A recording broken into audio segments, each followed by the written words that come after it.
Hello everyone, and welcome to my first video for United States Studies.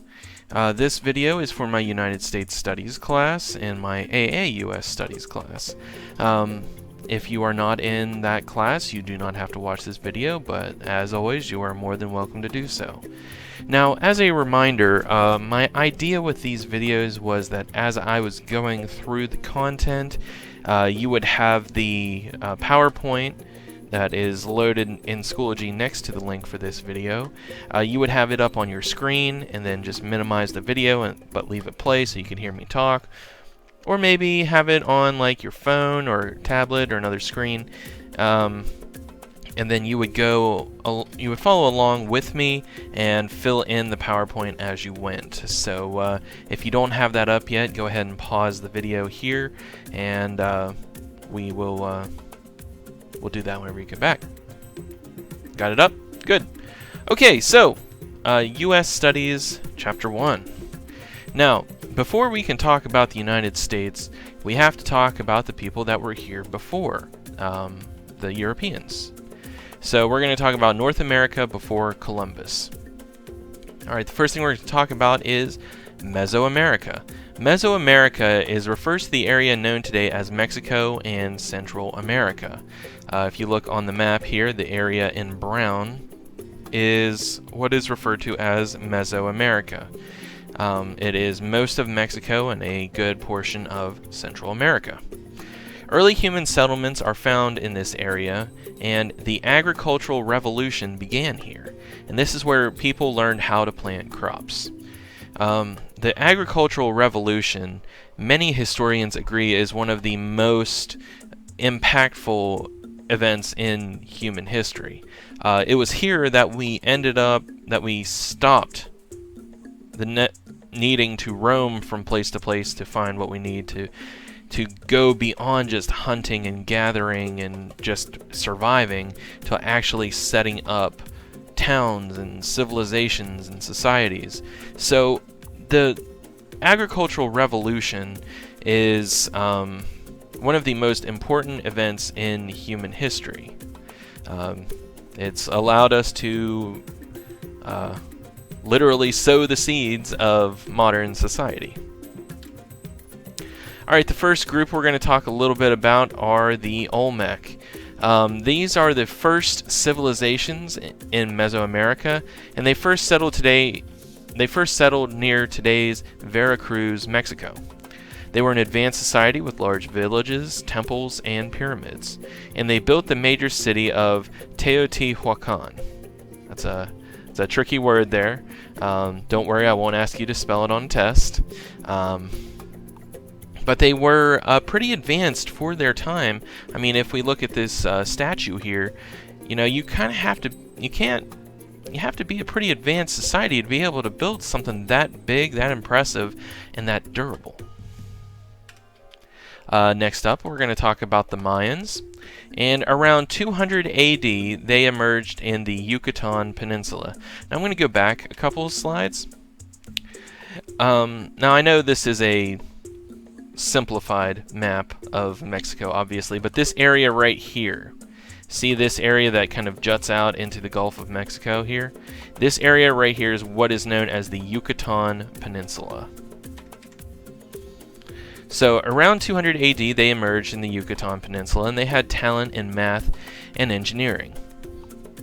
That was some of their claims to fame. They also developed accurate calendars. Now, you might be thinking, oh, big deal, it's a calendar. What's the big deal with a calendar? We have calendars everywhere. But these were incredibly accurate and very surprising for their time. And they also built pyramids some 200 feet high. So they were, like I said, talent in math and engineering and very advanced for their time. At the top of each of these pyramids was a temple for a priest to perform religious rituals. Now, in the picture I have here, this is a picture depicting one of their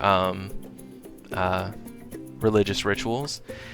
Now, I'll give you a moment to look. What kind of activity do you think is happening in this picture right here, mostly at the top of this, top of the pyramid there?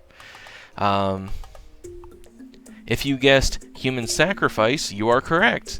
The Mayans were a tribe that practiced human sacrifice in order to please their gods. It was a religious, it was a core belief of their religion that human sacrifice was necessary to please the gods. Okay, moving on. Mayans thrived until the year 900 when they abandoned their cities. Now, people aren't really sure why they did this. There are a number of theories that are proposed for this. Uncertain exactly why, many think farmers depleted the area's soil or they were invaded. Because if you think, the agricultural revolution just started, we just learned how to plant crops. I mean, it wouldn't be surprising that, well, they depleted the area's soil. They ruined the soil because they farmed it incorrectly. They just learned how to do it. I'm sure they're going to do it wrong. It's not really sure why, because, well, they didn't really leave a whole lot of writings behind to say why. If it was due to an invasion, you don't really have time to stop and write down what all is happening. No. So we're not really sure what happened to the Mayans, but in the year 900, they just abandoned their cities. Okay, next up we have the Toltec and the Aztec. North of the Maya, the Toltec built the city of Tula. They built huge pyramids and pillared halls. The buildings of this group were enormous, and they were incredibly impressive, especially to the Europeans that we will talk about shortly. These two groups are their claim to fame is they were the first to use gold and copper. Now, gold and copper were very valuable at this time. Around 1150, Tula fell to northern invaders. These invaders founded Tenochtitlan around 1325, and this city is still around today. It is now Mexico City, the capital city of Mexico. So, Mexico City has been around for a very long time, founded in 1325. Now, these invaders that invaded the Toltec called themselves Aztec. The Aztec were a mighty military power. They were one of the tribes that gave the Europeans the most fight. They conquered neighbors and expanded their territory. And they demanded tribute from the conquered, or money paid for protection. They realized that, they could go in and just wipe everybody out. But wouldn't it make more sense if we go in, we beat them down. We don't kill them. We beat them down, and then we say, hey, in order for us to not kill you, why don't you pay us some money? Pay us some money every so often, and we won't come in and just kill you. So, and if you're thinking if you're on the receiving end, I'll get to live, and I just got to give you some money. Sounds like a good job. Sounds like a good deal to me. So they demanded tribute from the conquered, money paid for protection. This was a common practice back in history and different times. A lot of different groups, civilizations had the same practice of tribute. You could go in and kill everybody, but after you've killed them all, what's that going to get you money-wise? It's nothing. So if they instead essentially extort these people for money, well, that's a lot more money in the long run. Okay, this is going to be the last of on this video, and it is flower warfare. Now, whenever I say flower warfare, that might sound nice, kind of comfortable. It doesn't sound like it's going to be something bad, but it was practiced by the Aztec, and it was warfare that uses blunt weapons like clubs and not blades.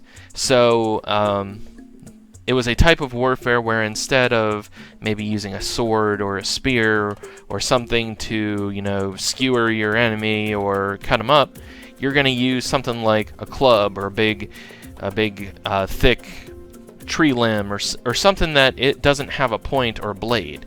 And if you can knock your enemy out and capture them, you can take them back and sacrifice them to your gods later.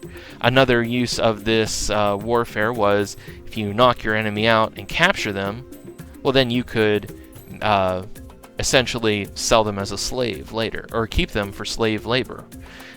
This was a common practice in the natives as well, but especially by the Aztec.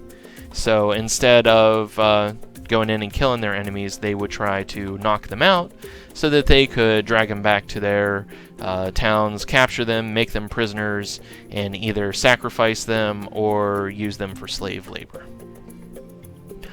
Okay, that's it for this video. It's kind of short, but if you guys have any questions about anything we went over here, you can leave a comment on the video or a comment on Schoology, or you guys can send me an email. You know all the ways you can get a hold of me. So thank you for your time, and I hope you have a good day.